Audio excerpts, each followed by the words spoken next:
Buenos días, buenas tardes, buenas noches, amigos y amigas. Yo soy Luis Bonilla y este es otro espacio dominical más, Victoria Sur, que como ustedes saben es un ministerio pentecostal que tiene como propósito abrazar, amar, restaurar y predicar el evangelio a toda criatura viviente. Muchas gracias, realmente muchas gracias por estar con nosotros aquí un domingo más en Victoria Soberana. Como ustedes saben, estamos viendo el libro de Génesis, capítulo por capítulo, y hoy nos corresponde iniciar con el capítulo 37 del libro de Génesis. Hoy vamos a ver Génesis, capítulo 37, del versículo 1 al versículo 8.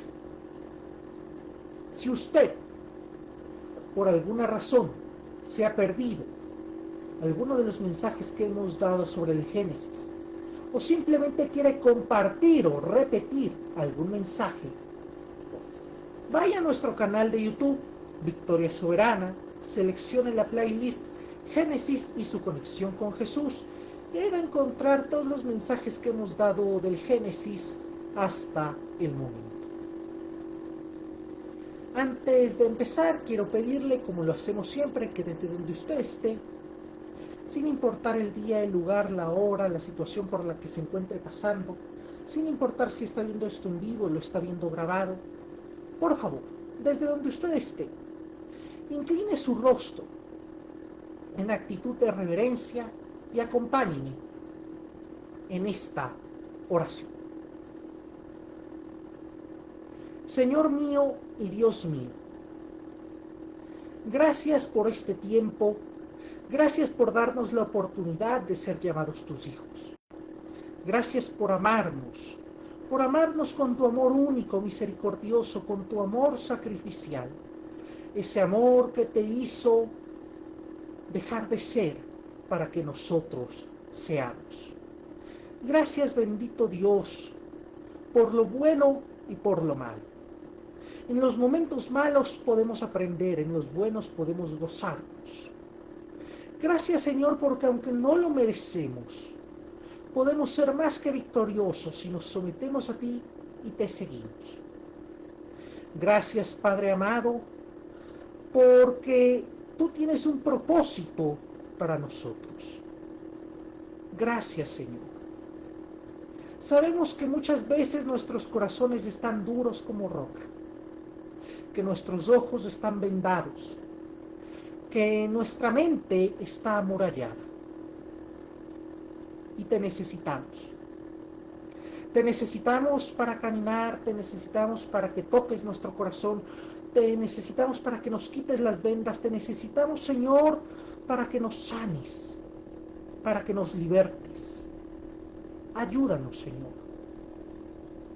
porque te necesitamos para vivir, te necesitamos para caminar.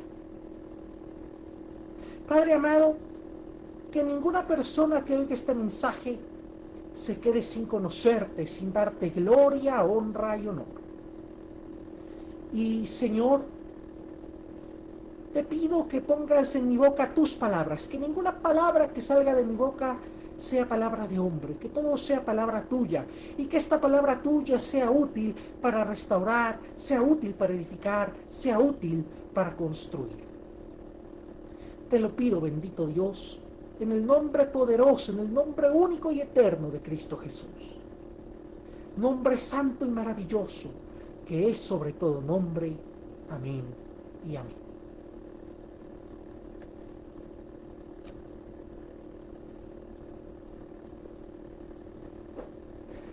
Muy bien. Como le comenté, vamos a ver Génesis capítulo 37 del versículo 1 al versículo 8.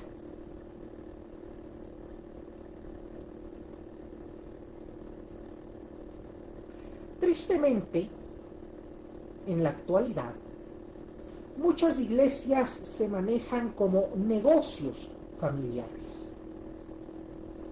Y dentro de estos negocios familiares en los que han convertido a las iglesias, es costumbre que el pastorado se transmita de generación en generación. como si fuera algo que se puede heredar. Y dentro de esa dinámica, para garantizar la sucesión, se utiliza el descrédito, la humillación, la infamia, la calumnia y la mentira en contra de aquellos que son aceptados, queridos o simplemente aptos para puestos de servicio, ya sea el pastorado o algún otro sitio de relevancia dentro de las congregaciones.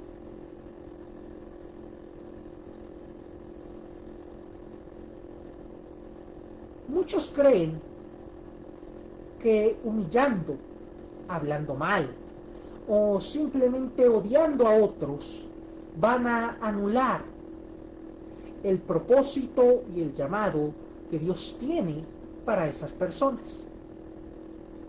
Sin embargo, lo cierto es que, como hemos visto previamente, no solamente que Dios se mueve con completa autonomía, sino que se mueve de maneras misteriosas. Pero además, Dios siempre se caracteriza por engrandecer al pequeño, al humillado, al vilipendiado. Israel, el pueblo de Dios, es un claro ejemplo de eso, de lo que Dios hace con los débiles, de lo que Dios hace con los pequeños. Abraham, Isaac, Jacob son ejemplos claros de cómo los débiles son exaltados siempre que su sometimiento y su fe sean genuinos. Pero además de ellos, está la historia larga y dolorosa de José de Egipto. Historia que seguro ustedes ya saben de memoria, pero que siempre es bueno recordar, y hoy nos corresponde comenzar a analizar esta historia que empieza en Génesis 37, del capítulo 1 al capítulo 8. Escrito está y dice así: esta es la historia de Jacob, que vivió en la tierra de Canaán, donde antes su padre había vivido como extranjero. Cuando José tenía 17 años, ayudaba a sus hermanos, los hijos de Bilhá y de Silpa, a cuidar las ovejas. Pero José le contaba a su padre lo mal que se portaban sus hermanos. Jacob amaba a José más que a sus otros hijos, porque había nacido cuando ya era muy anciano. Por eso le hizo una túnica de muchos colores. Pero sus hermanos lo odiaban y ni siquiera le hablaban, pues veían que su padre lo quería más que a ellos. Un día José tuvo un sueño. Cuando se lo contó a sus hermanos, ellos lo odiaron aún más, pues les dijo: anoche tuve un sueño y soñé que estábamos en medio del campo atando el trigo en manojos.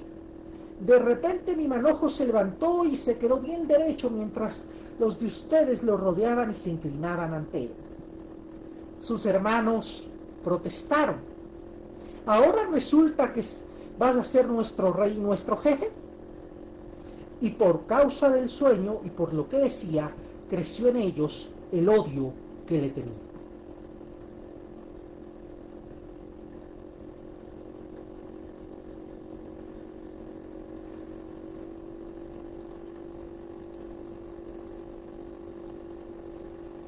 En estos versículos iniciales de la historia de José, podemos ver cómo, a causa de los sueños, del destino, de la evidente vocación de José que empezaba ya a manifestarse desde que era un muchacho, sus hermanos lo empiezan a odiar más de lo que ya lo odiaban. Y empiezan a decirle: ay, ahora resulta que tú vas a ser nuestro jefe, nuestro rey. Todo con odio, todo con sarcasmo, con celos. Seguramente meditando ya en sus corazones la mejor forma de sacar del camino a ese chico, a su propio hermano, a ese soñador incómodo. Y de hecho, aunque más adelante veremos que lo logran por un tiempo sacar del camino a José, no lo sacan del todo, no lo sacan de manera definitiva. Todo lo contrario, lo dañan, lo desaparecen, lo venden como esclavo, sometiéndolo a humillaciones, a mentiras, a cárcel durante muchos años con esa acción. Pero José años más tarde vuelve a sus vidas, y vuelve a sus vidas poderoso, tal como sus sueños vaticinaron, y terminan ellos, los envidiosos, los que se burlaban del soñador, siendo rescatados del hambre por él, siendo comandados en Egipto por él. Y claro, uno oye esta historia y piensa que esto solo pasa en las telenovelas, pero no es así. No es una historia únicamente de la Biblia y no son cosas estas que únicamente pasen ahora ya en telenovelas. A lo largo de la historia hay ejemplos en distintas culturas, en distintos momentos de la historia, en distintos contextos, que dan muestra de cómo el soñador, de cómo el pequeño, de cómo el humillado se convierte en el líder, en la piedra angular, en el que dirige, en el que salva, en el que comanda, en el que guía, en el poderoso. En Estados Unidos, Abraham Lincoln perdió todas las elecciones en las que se presentó, excepto dos. Una de ellas a la Cámara de Representantes y otra a la presidencia de la República. Y cuando Lincoln fue proclamado candidato, nadie pensaba que realmente tenía posibilidades de ser presidente. Aquí en Ecuador, el general Eloy Alfaro, conocido por hacer la famosa revolución liberal y, entre otras cosas, proclamar la libertad de cultos y permitir que los evangélicos entren a predicar en el país, era conocido como el general de las derrotas, pues todos sus intentos de revolución fracasaban. Y sin embargo, no solamente que lideró una revolución, sino que su gobierno se constituyó en una administración tan importante que marcó un antes y un después en la historia ecuatoriana. Y así, en distintos lugares a lo largo de la historia, en distintas temporadas, hay historias que nos hablan de esto, de que el pequeño termina engrandecido. ¿Y por qué? ¿Por qué pasa esto? ¿Por qué Dios actúa de esta forma? La respuesta es simple. Tal vez a usted no le agrade, pero es la verdad. Y es que Dios no se guía por aplausos. Dios no se guía por likes, por simpatías humanas. Dios trasciende a todo eso, Dios ve más allá de todo eso. Dios no se guía por el qué dirán.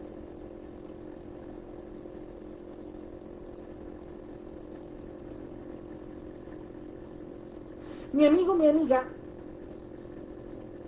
la vida de José debe ser un ejemplo, al igual que las vidas de Abraham, de Isaac y de Jacob. Un ejemplo de cómo el destino, el propósito que Dios tiene para nosotros, no solo que nada tiene que ver con popularidad, sino que la mayoría de veces ese destino, ese propósito de Dios nos hace impopulares. Muchas veces, la mayoría de veces, los propósitos de Dios nos hacen odiados a los ojos de los otros. Y vuelvo y repito, no solo los patriarcas de Israel son ejemplo de esto. El propio Jesús es ejemplo de esto. El rey David es ejemplo de esto.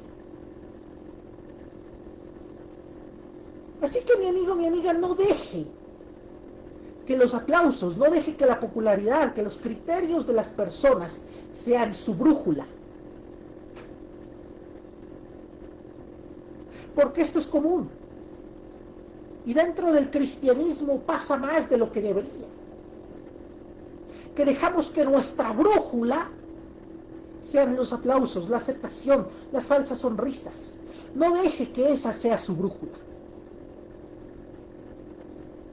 Usted no necesita esa brújula. Usted necesita la brújula de Dios. Usted debe orientarse únicamente por Dios, por la palabra de Dios, por el amor de Dios. No cometa el terrible, bochornoso y fatal error de reemplazar lo divino, lo sublime, lo infalible de la palabra de Dios por la vulgaridad, la perversión, la perversidad y la maldad de los pensamientos humanos. Que su brújula, que su guía, que su norte sea únicamente la palabra de Dios.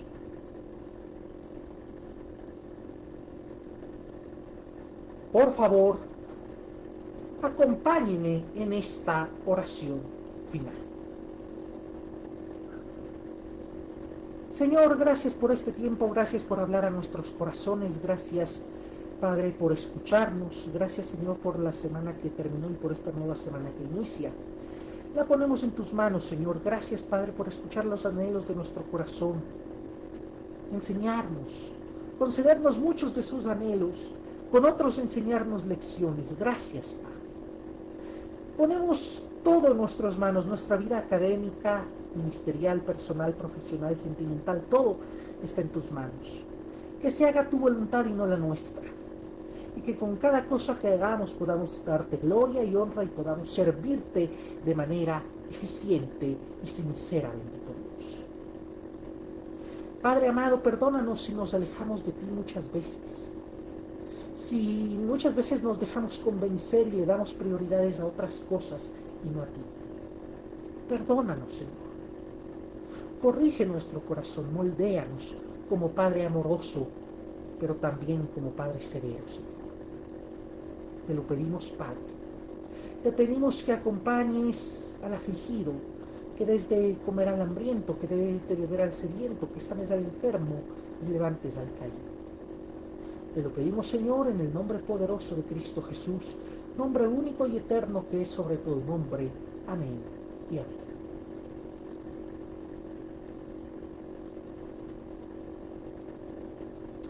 Mi amigo, mi amiga, muchas gracias por estar aquí con nosotros un domingo más en Victoria Soberana. Le invitamos a interactuar con nosotros, a compartir nuestro contenido en redes sociales, pero sobre todo a compartir la palabra de Dios, que es útil, buena, viva y eficaz en todo tiempo. Recuerde que definitivamente Jesucristo es el camino y Él, solo Él, y nadie más que Él, le va a llevar a usted, mi amigo, a usted, mi amiga, a un océano de victoria. Muchas gracias, bendiciones.